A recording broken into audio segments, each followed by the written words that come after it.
Hello friends, welcome to Ashok IT. Question number 1. What is singleton design pattern?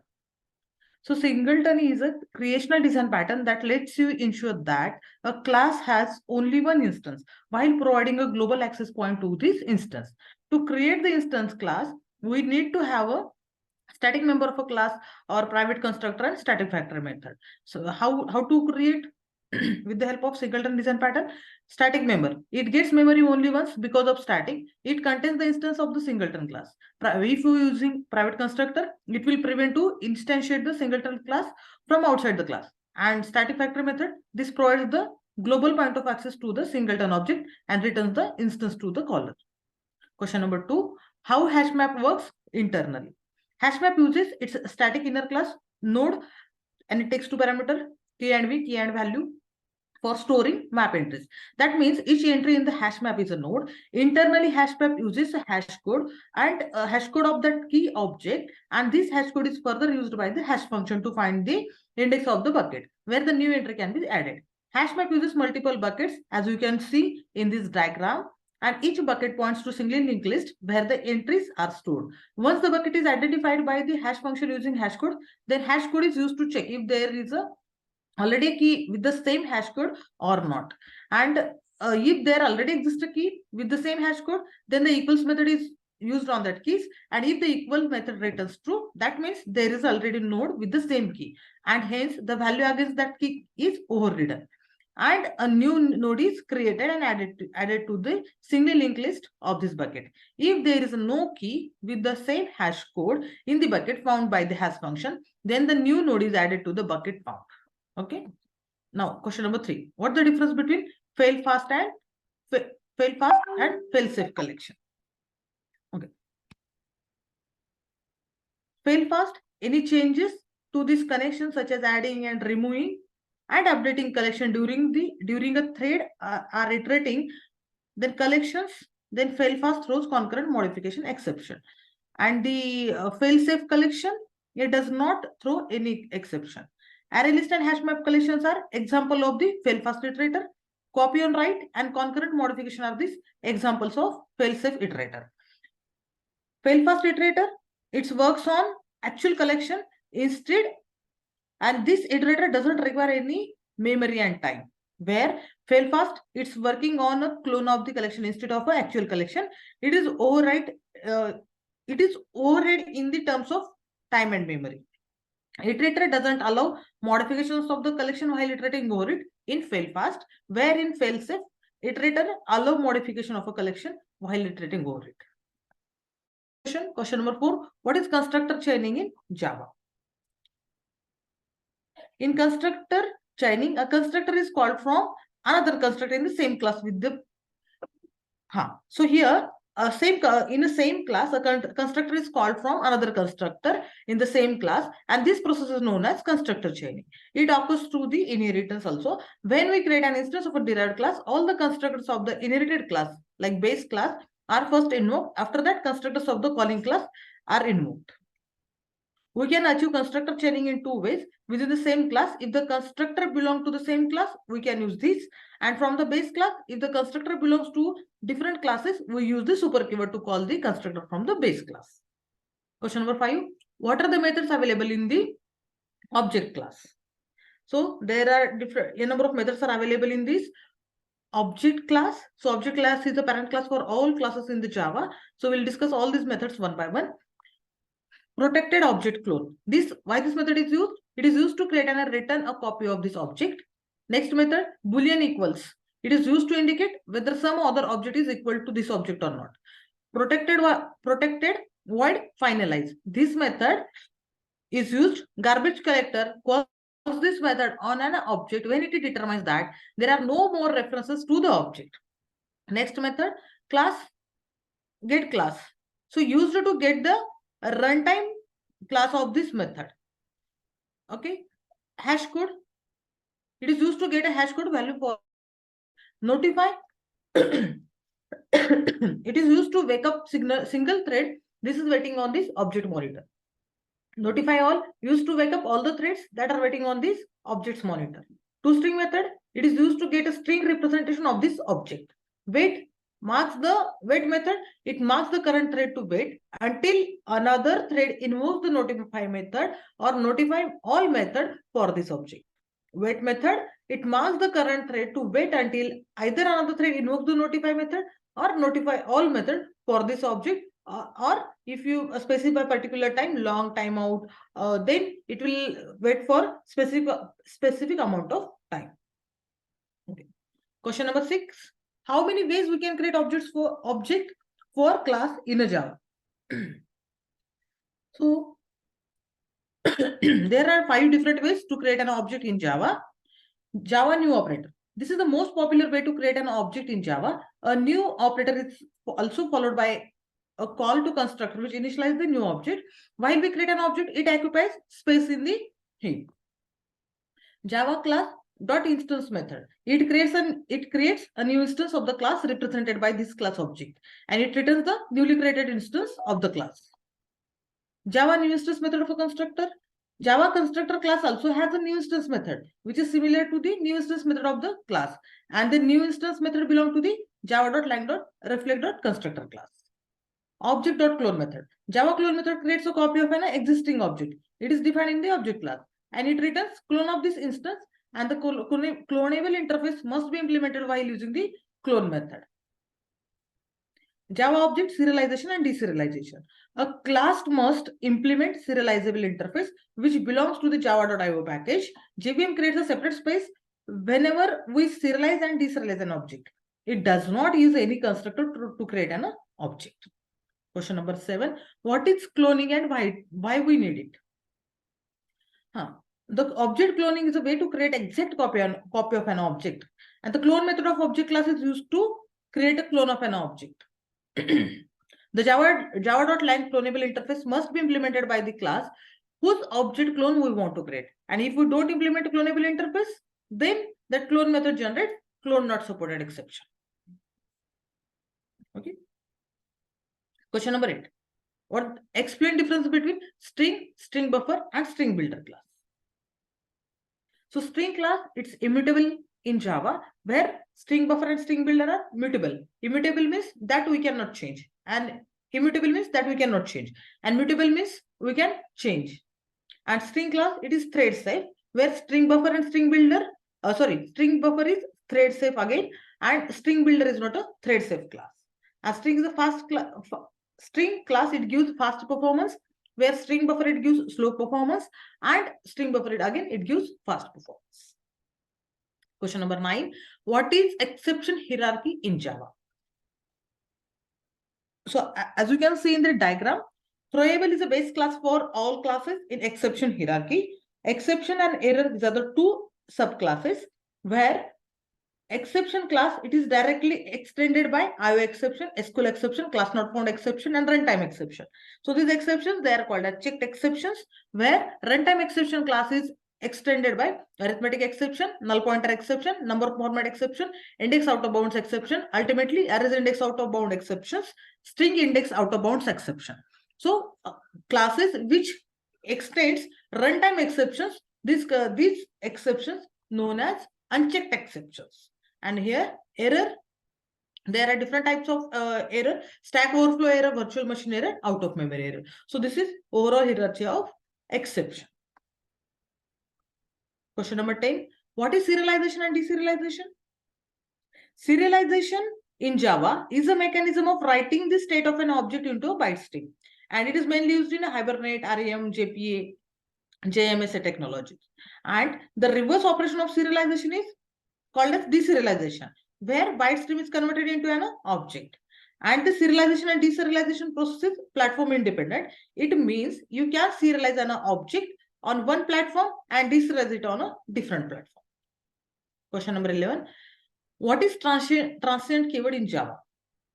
The transient keyword can be used with the data members of a class in order to avoid their serialization.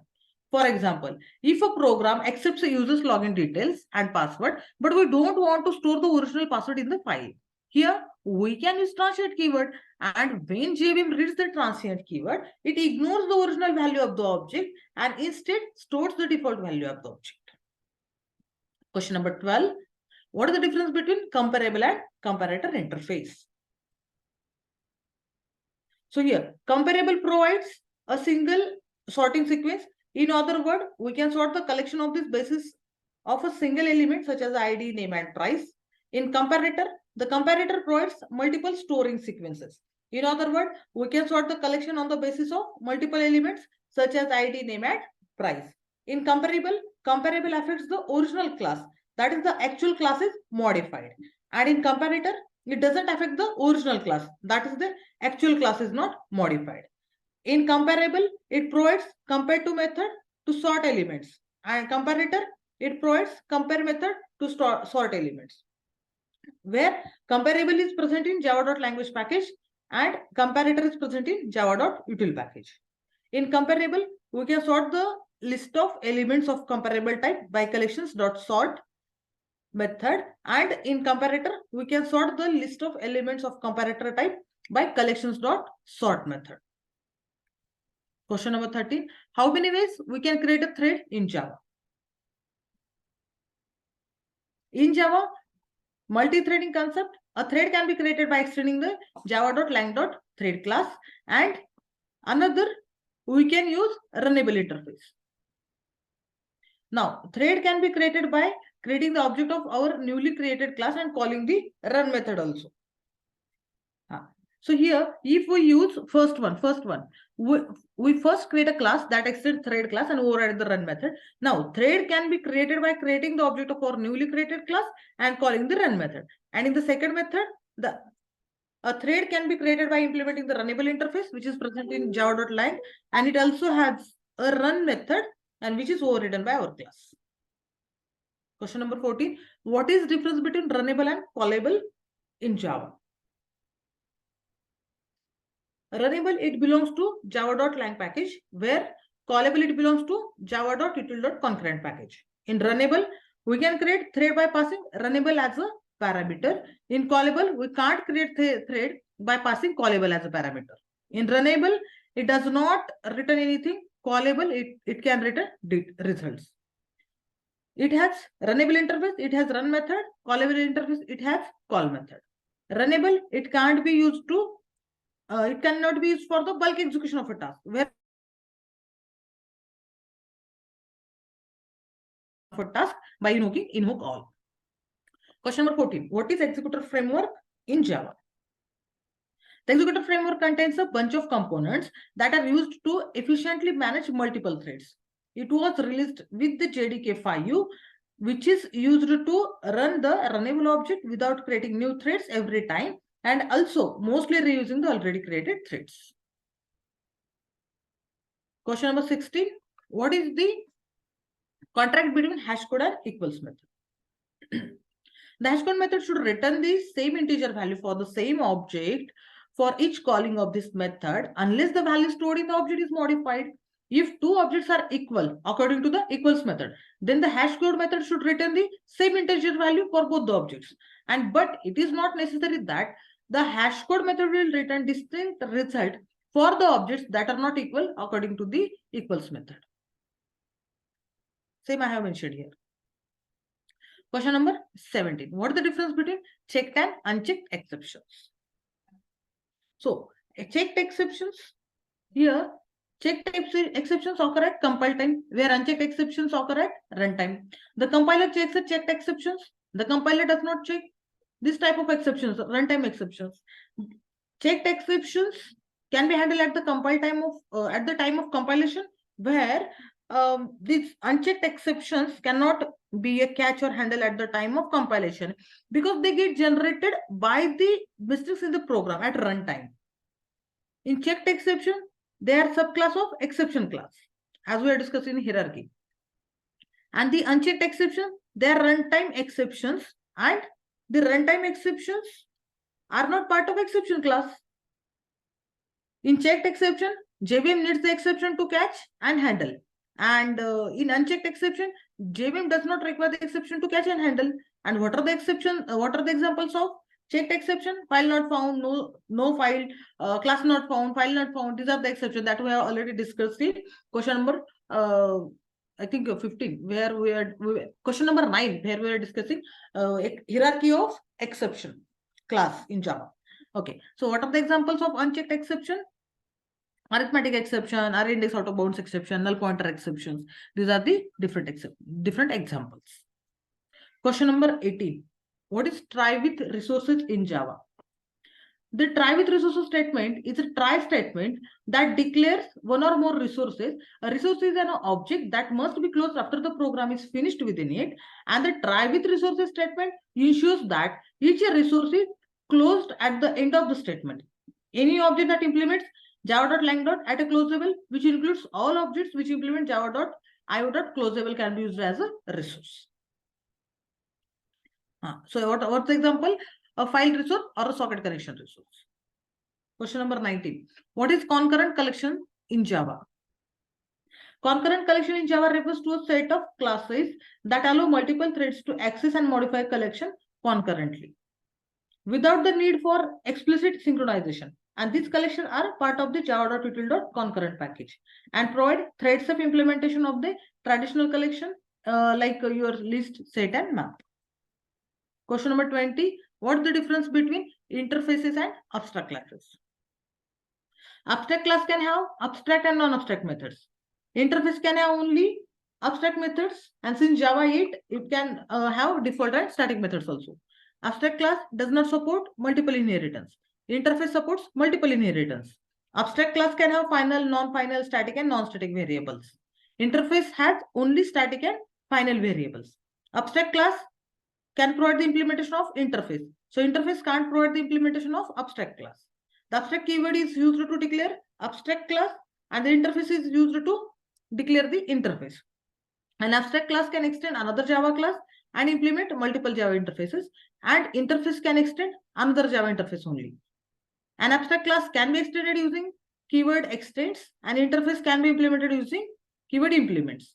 And Java abstract class can have class members like private and protected, and members of a Java interface are public by default. Question number 21.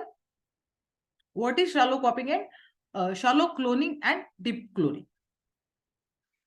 The default version of clone method creates the shallow copy of an object, and the shallow copy of an object will have exact copy of all the fields of the original object. If the original object has any references to other objects as a field, then only references of those objects are copied into the clone object, and copy of those objects are not created. And that means any changes made to those objects through clone method object will be reflected in the original object.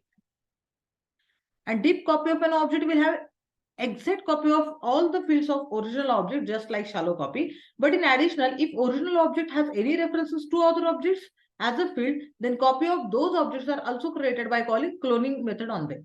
And that means clone object and original object will be 100% disjoint. Question number 22. What is the difference between filter and map method in Stream API? Okay. So map operation is part of Stream API. Map is an intermediate operation. Map method takes as an argument for functional interface, and function implementation will return the same as the input or different type.